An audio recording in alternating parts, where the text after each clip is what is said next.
Okay, the next lesson in the multimedia for the web is focused on planning the multimedia website. It's going to focus on understanding design strategy, identifying website categories, defining your planning documents, exploring organizational structure, navigational structure, and discussing additional website tasks. Website development is a project-based process. There are three parts to a project: planning, development, and implementation. The planning phase is the most important phase in developing a multimedia website. The more complex and interactive your site becomes, the more important the planning phase becomes. Successful multimedia sites are built from a plan, and they are successful because of the plan. Time spent planning and preparing will pay off in the long run. A well-developed plan will save you time and money and a lot of potential problems. The rule of thumb for a multimedia development is 80% planning and 20% production. Your plan provides structure. A web architecture blueprint for a site should state the purpose, the target audience, organizational and navigational structures, the multimedia elements to be used, the fundamental design for the interface, and the layout and design for the entire site. And here it shows a sample blueprint, as they call it, for the different phases of your multimedia development.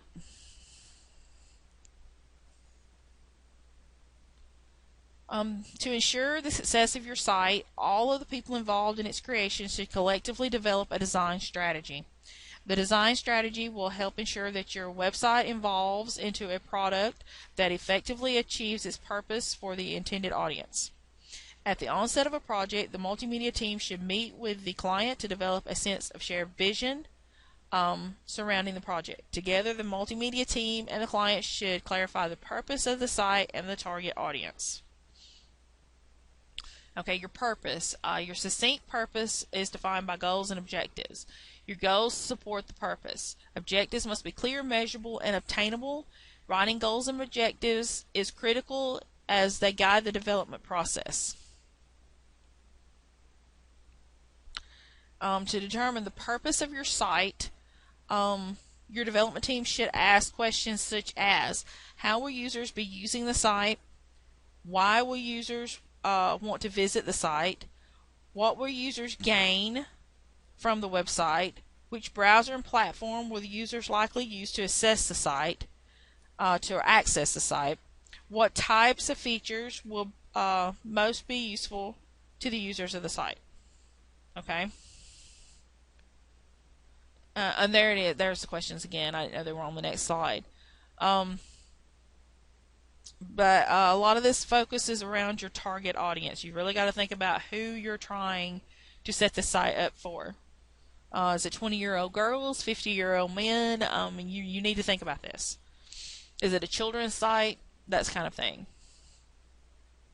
It's imperative to determine what your client wants in advance.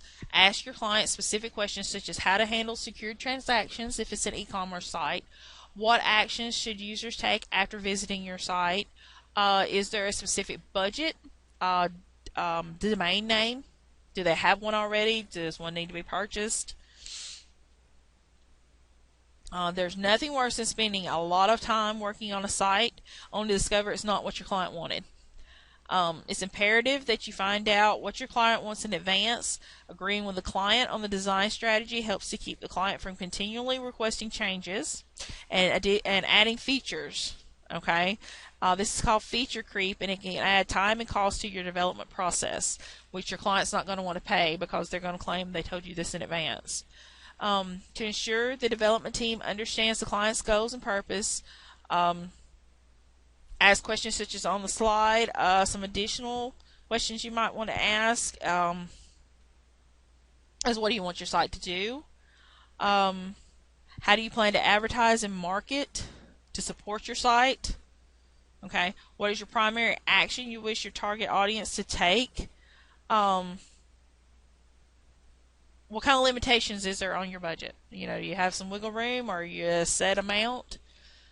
So just make sure you ask all of these questions. It gave some sample purpose statements, so I'm going to read one of them for you. All right. The website will help position us as a leader in our industry in the use of state-of-the-art technology by providing a dynamic, multimedia-rich experience for our customers. They will be able to quickly assess product information, view video demonstrations, listen to testimonials, and conduct online transactions. So there it tells you the purpose. They've got to be able to view video, access product information, listen to testimonials, and conduct their online transactions.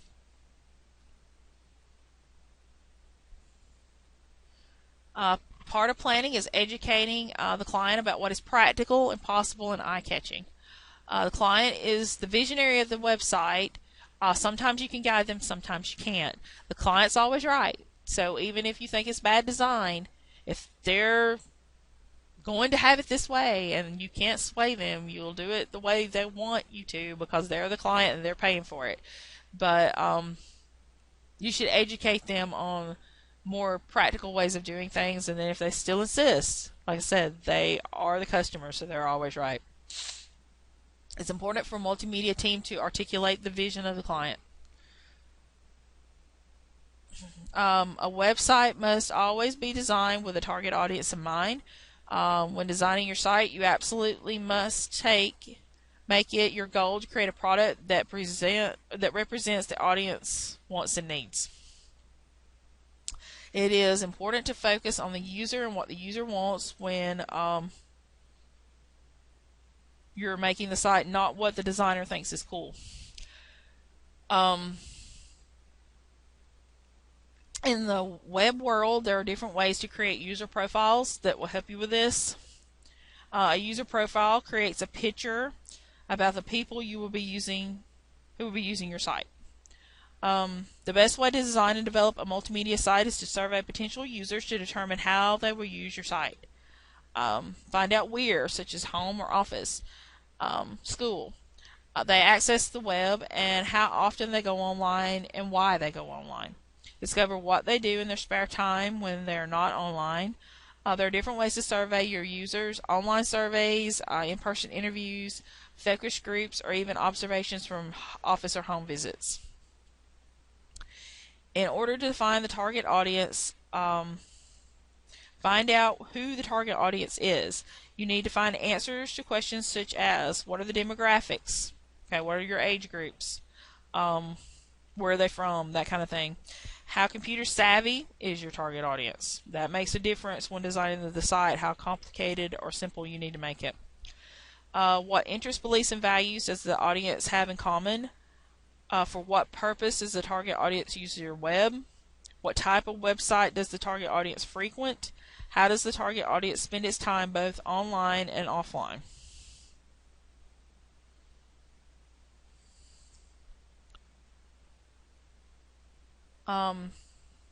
Users like to feel in control, so give users the opportunity to choose or create their own experience. Okay, so give them some choices. Don't make everything cut and dried, because we like to make our own choices. Determine the technology available to view your site. Many of your potential users may rely on adaptive technologies. Blind and vision impaired people have made extensive use of the web because it gives them the freedom and ability to access information that was not previously available to them, or that would be available only in Braille. A screen reader is an adaptive technology that synthesizes text and sounds included on websites. Unfortunately, most multimedia elements, including graphics, animation, and movies, are useless as far as this particular audience is concerned unless you have alternate text associated with these elements.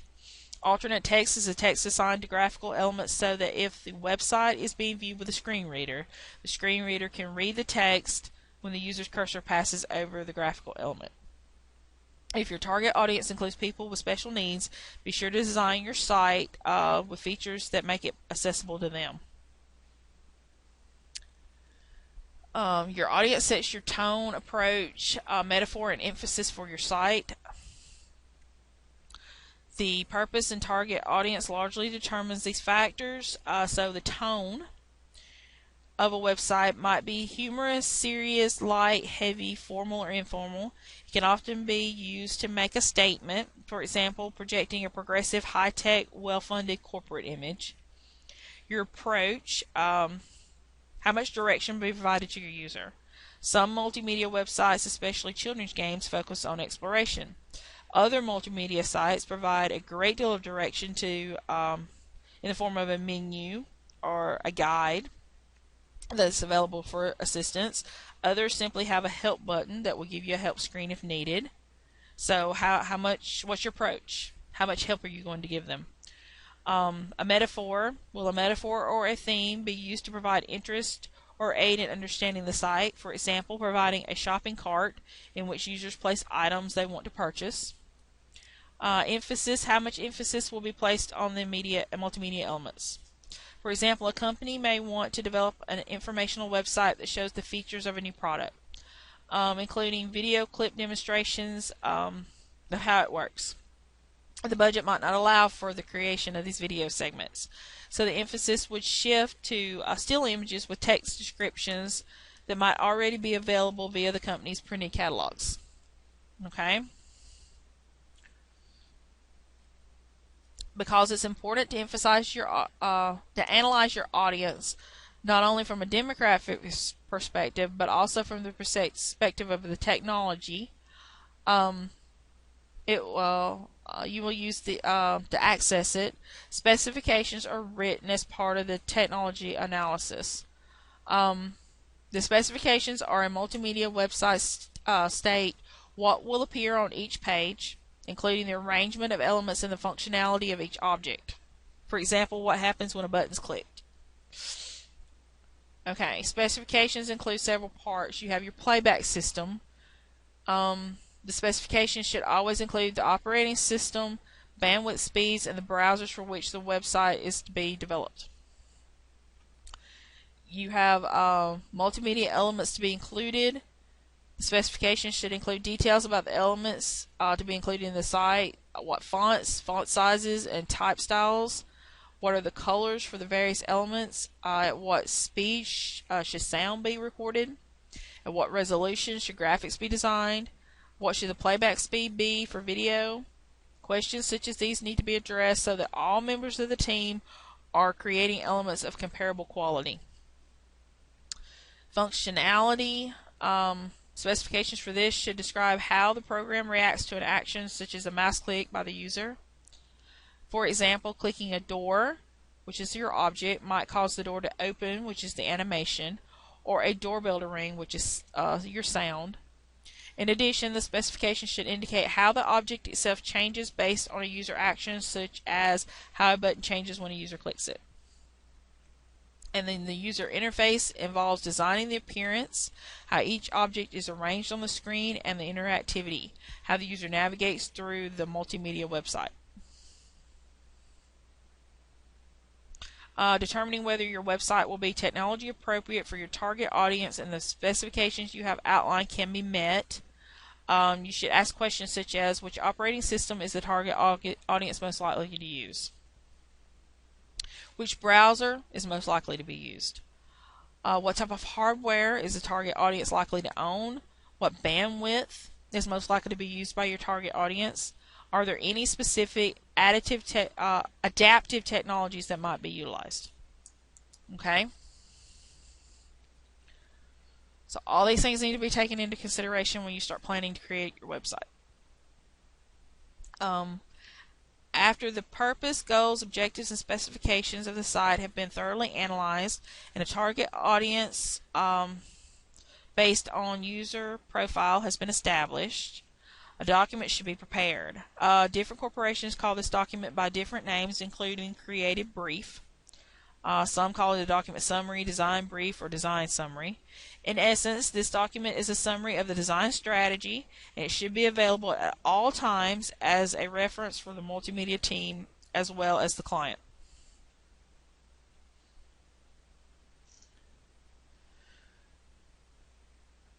And your creative brief has things such as the client the contact within that client company, the media such as which will be used, objectives. It will restate the purpose. It will have your target audience listed. So that's kind of things included in a creative brief. Static websites serve the purpose of self-branding. They are most often designed to promote or provide information about a department, a business, a corporation, an organization, an idea, or a belief. There's generally little or no interactivity because they are quite passive. They require few design or technology changes, although the content will need to be updated as new information becomes available. Your dynamic sites provide information and offer some form of interactivity such as email, searches, questionnaires, and order processing. In addition, users are often able to customize the website to meet their own personal needs. Dynamic websites can be complex. They should answer questions such as the following. Are search features available to locate information on a particular topic? How do I purchase products or services through the site? Are forms available for data exchange? Any website that enables users to perform a search is considered an interactive website. So Google is considered an interactive website, but so is this company site down here that allows them to search for different items. It's still interactive.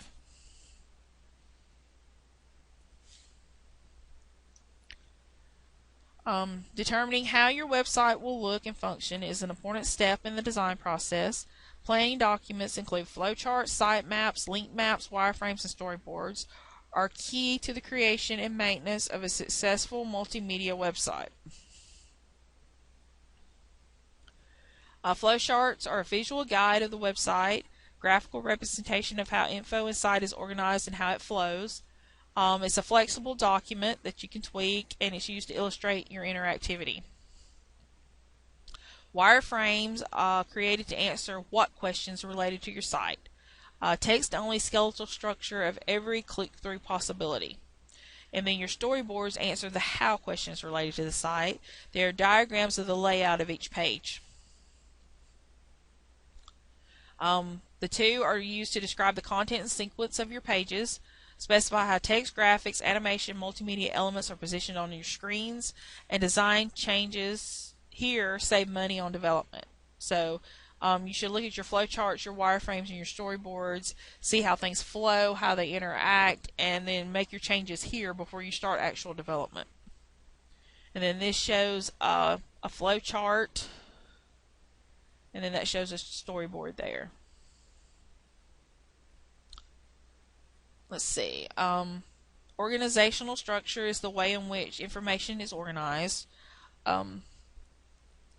There you have hierarchical, nonlinear, linear, database-driven. So your hierarchical organizational structure is a top-down approach. It's sets and subsets of information form a hierarchy. Information is chunked down. It can be broad and shallow or deep and narrow. And then that shows an example there. The top one there showing broad and shallow, and then the other one showing deep and narrow. The top one has 2, 4, 6, 8 plus branches off the home page, and then multiple branches off of those. And the second figure there, closer to the bottom, shows it has 2 main branches and then several branches coming off of the main branch there, or off the secondary branches. Non-linear structure, no prescribed or sequential path, links from one discrete piece of information to another. Your linear organizes information sequentially. Traditional method of navigation with a set sequence. Examples include training sites, and slideshows where everything has to be done in a specific path. Your database-driven organizational structure It's becoming increasingly popular. A large volume of short bits of information um, that must be organized on some multimedia sites. So any website that uses an internal search engine uses a database-driven organizational structure. This organizational structure is common on library and research type websites such as e-commerce sites. This structure organizes data into containers or tables that can be accessed upon request from the user. Then you have your site and link maps. Your site map is an overview of the organizational structure of a site, graphical or text-based menu format. And then your link maps are schematic illustrations of interconnectivity with the site as well as external links.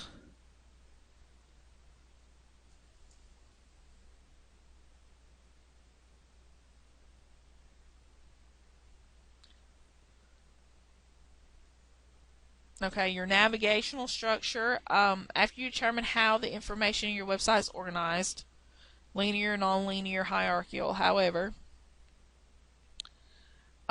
you can create the navigational structure or the means through which the users will know where they are, where they've been, and where they're going.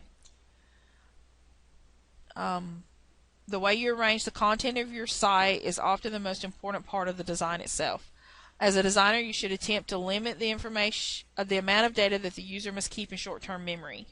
Okay, so you want to make it easy for them to know where they need to go and where they've been and how to get back to the main page and that kind of thing. You want to make a simple, easy to follow navigational structure.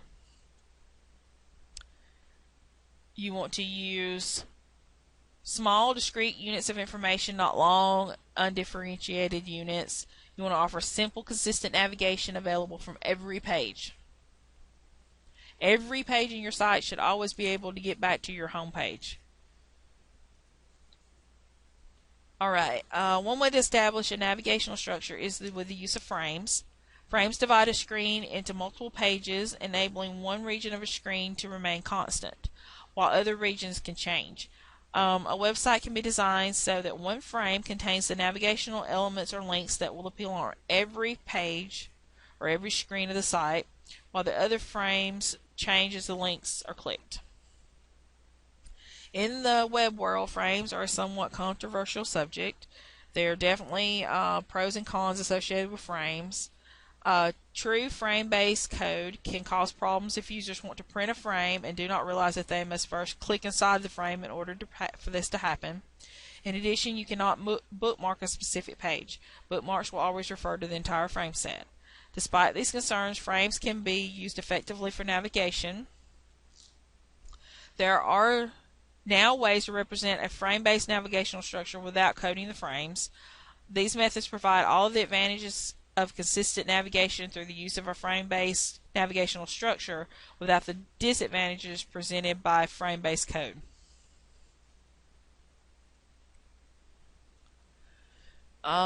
Your navigation bar are found on almost every site in one form or another. Text-only navigation bars are practical for vision-impaired users who rely on screen readers. Text is often used with images and icons, so a lot of sites use both. Position consistently on every page. If you put it at the top on the home page, put it at the top on every page. If you put it down the side on the home page, put it down the side on every page. Keep your site consistent so that it's easy for them to follow the navigational structure. Drawbacks to image-based navigation bars is you have a larger file size, which can slow the loading of the page, and not accessible to screen readers unless there's alternative text. So if you are going to use images, make sure you have alternative text available. This shows some examples of navigational bars, including text-only buttons and tabs.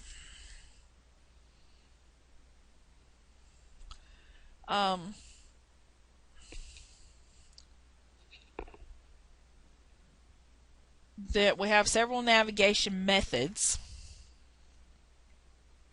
You have your hub and spoke.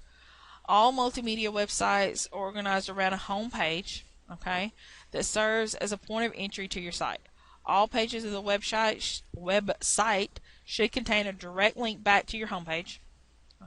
However, most navigational structures permit users to go to other pages of the site without first returning to the home page. In a hub and spoke navigational structure, users must return to the home page to go to other pages. This method can become a bit cumbersome because it relies too heavily on the browser's back button. It can be somewhat effective if it fits with the metaphor of the website or if the site is small. Users must, under most circumstances, however, the hub and spokes navigational methods should be avoided. Okay. Users must always return to your home page, so it can be a problem. You have your search method. As your website grows larger and more complex, making it easy for users to find what they need becomes increasingly challenging. One way to enable users to navigate directly to the content that is most appealing to them is with a search navigational structure, which essentially means incorporating a search feature into your website. A website using a search feature generally uses a text box or form in which users enter specific search terms, words or combinations of words. The search engine uses the search term entered for the user to search the site, then displays a list of matches and links to those specific pages of the site. Well-designed search features follow standard search guidelines and provide a simple and intuitive user interface for more complicated searches.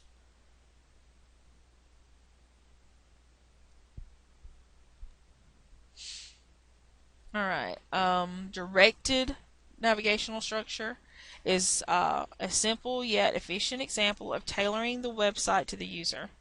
Upon entering the site, the user is asked to provide information. Based on the information entered, the user is directed to a specific area of the site. Okay? For example, at Hollywood.com, the user enters his or her city or zip code, and based on the information entered, the user is directed to a web page of movies playing in the local area or region. This type of navigational structure is perfect for those websites that provide different information or different features based on the user's location, gender, age, or other characteristics. Directed navigational structures are common on airline, hotel, and other websites designed around making reservations. Alright. Other or additional website tasks. Domain name selection. Every website on the internet has a numeric address called an IP, or Internet Protocol address. Similar to a standard mailing address, an IP address points to a specific location or web page on the internet. A standard IP address might look similar to the IP address shown here in the figure, 134.39.42.57.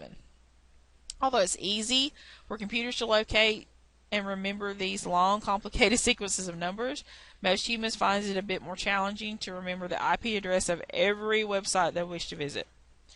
In an attempt to make surfing the web easier, the domain name system was invented. This system allows people to use easy-to-remember names instead of long, complicated sequences of numbers to get to specific websites. In short, a domain name is a pointer to a numeric web address.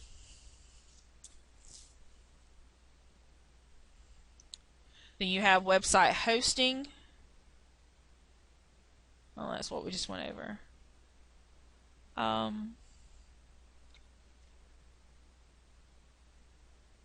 Let's go back to the selection. It's a powerful marketing tool. Select a name that's easy to use and easy to remember. Name must be registered with the registry authority to issue and license domain names. And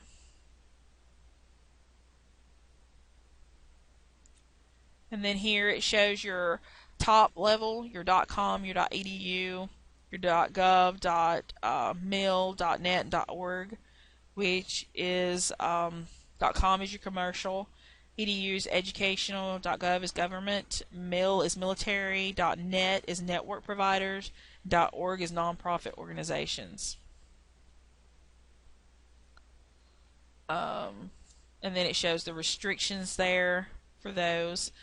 It also shows you a register.com where you can figure out if the domain name you're wanting is taken or not, and if it's not, then you can pay a fee and register it for yourself. Website hosting. Once designed, your site must be uploaded to a server so it's accessible to other people on the internet.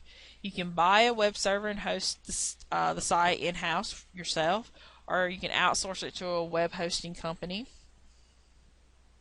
There are free web hosting sites, as well as sites that you pay to have your site hosted for a nominal fee. Your web host maintains the server, your network connections, the security of your site on a 24-hour basis. There are different prices for different services. Your free sites have some limitations over the ones you pay for. You need to consider storage space for your site when you're looking for a web host. Different companies and packages allot varying amounts of disk space for your site, although each individual web page should be small. If the site itself is extensive, these small pages and their multimedia elements can quickly add up, so you need to think about storage space. Bandwidth plays an important role in delivering your multimedia site. It's imperative that you choose a web hosting company that offers sufficient bandwidth and connection speed to deliver your site effectively. Peering. If pages included on a website take too long to download, users simply will not wait. Your web hosting company should offer fast connections. Peering is when your host has multiple internet connections and can automatically route traffic to the fastest line out. Performance. These factors must be considered when assessing performance. Minimum and optimal hardware requirements should be considered before you choose a web hosting company. Processors, bus structures, memory, and other hardware on the server and the delivery of multimedia must be powerful enough and fast enough to effectively process and return user data, access and deliver multimedia elements, and run programs or connect with other computers that will. If the server is too slow or is not powerful enough to deliver animation and video, it may appear choppy. So all these things need to be considered. Technical support. If you're not a technical guru, technical support should be one of your primary considerations when choosing a web hosting company as well.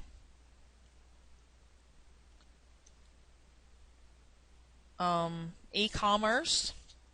If you're going to sell products or services online, make sure your hosting service offers the services you need. Many web hosting services offer everything you need to build an online storefront, including database management services, shopping cart scripts, credit card merchant accounts, and a secure site for transmitting electronic transactions. But you need to make sure that the web hosting site you're looking at has all this stuff available for you if you're wanting to do an e-commerce site.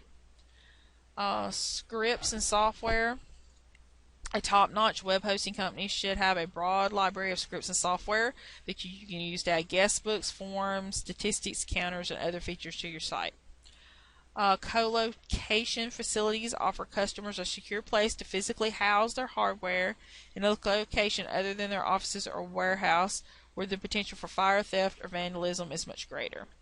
Co-location facilities offer high security, including cameras, fire detection, and extinguishing devices, multiple connection feeds, filtered power backup, power generators, and other items to ensure high availability, which is mandatory for all web-based virtual businesses. Websites are dynamic environments, so site administration is important so that you can update your pages, manage files, collect orders, retrieve data from forums, get statistics, and so on. You'll want to choose a web hosting company that offers simple and secure site management capabilities so it's easy for you to modify the content of your site whenever and wherever necessary. Alright, security is always an important consideration. You'll want to know that your data is secure from hackers. Find out what security features your host offers or supports, and find out if your data is safe and how often backups are performed.